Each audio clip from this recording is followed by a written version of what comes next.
Et en politique, le mouvement du peuple pour le progrès rend compte de la vie du parti à sa base dans l'Oubri-Tenga. La conférence provinciale de la sous-section MPP à Zignaré permet à la délégation du bureau politique national d'échanger avec les militants et sympathisants du parti au pouvoir autour de la gestion du pouvoir par le président Roch-Marc Christian Kaboré et de recueillir les préoccupations dans cette localité. C'est une rencontre qui se tient sous le signe du défi sécuritaire, bilan et mise en œuvre du PNDS et qui prépare les futures batailles politiques. Nous en savons davantage avec Salifou Belem et Estelle Judith Assogba.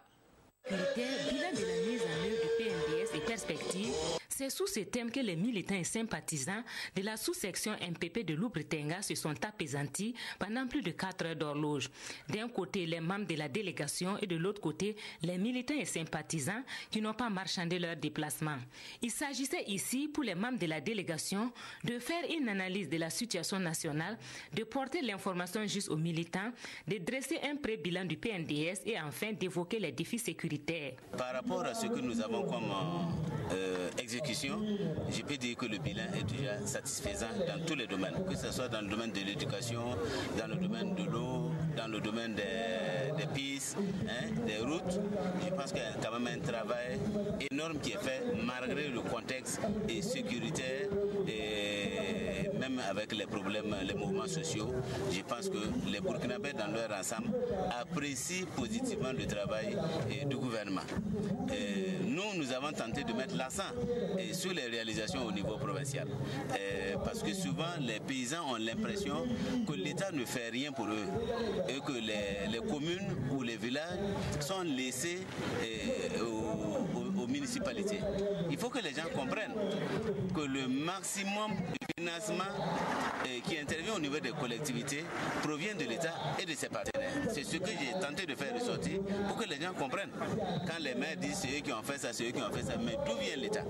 Donc c'était pour nous l'occasion d'expliquer aux populations que les financements qui interviennent au niveau des communes proviennent en grande partie de l'État et de ses partenaires. 3 milliards de francs CFA, c'est le montant que le gouvernement a injecté dans la province de l'Oubri-Tenga en termes de réalisation courant 2016-2020.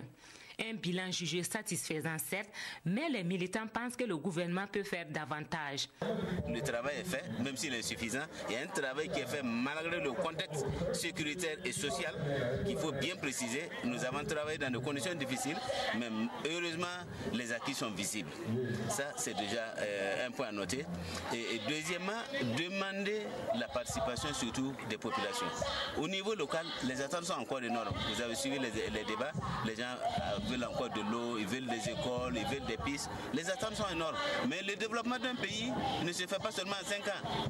Il nous faut du temps. Ça se fait dans la durée. Et nous avons la chance que nous avons encore un autre mandat qui vient. Je reste persuadé que nous allons encore avoir ce mandat et nous allons pouvoir avancer sur les questions de développement. Mais, tout compte fait, ils réaffirment ici leur engagement et leur détermination à soutenir le président Roch-Marc Christian Kaboré.